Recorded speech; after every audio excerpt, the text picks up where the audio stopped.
Hi, I'm Kristyn Burtt for LifeScript.com. Do you know how to do hands-only CPR?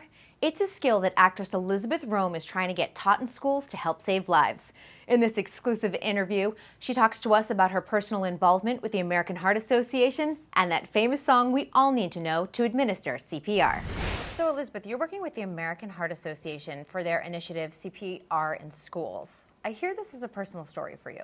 My mother passed away at 60. She had a heart attack. And Easton was only 2 years old, my daughter, and I, was also very young.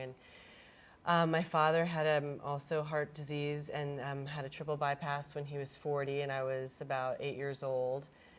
And so it's touched a lot of corners of my family, but I mostly feel very motivated to get behind the American Heart Association because of the fact that it touches so many of our lives. Well, what I think is really interesting with the CPR in schools program, when I was in junior high, I was taught CPR and first aid. It was a part of my curriculum. Right. And I guess just the way education has changed, it's not a part of the schools. Well, now it is, but it's only in 27 states, so the work is still yet to be done. We have halfway to go, but the initiative is CPR in schools is an initiative that is focused on having it mandated through all of the nation, and that it would be a requirement for seniors, that they would know how to perform CPR in case of an emergency. So you can actually go to heart.org/CPR in schools to learn about what this program looks like.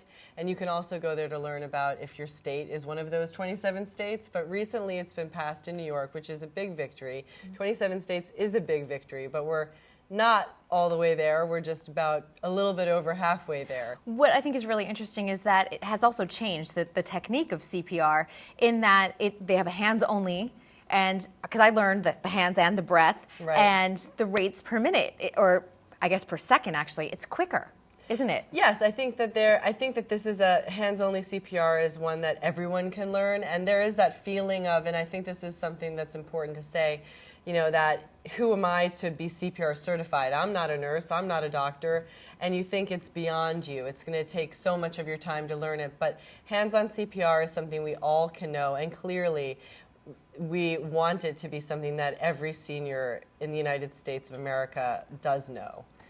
And there's a particular song for the hands-only, isn't there? Yeah, Stay Alive. But it really helps to understand what this is, and the rhythm to it. And so it's funny and it's charming, but it's real. And it's in my head, but it is. It's very easy to keep track of when you think about it. Yes.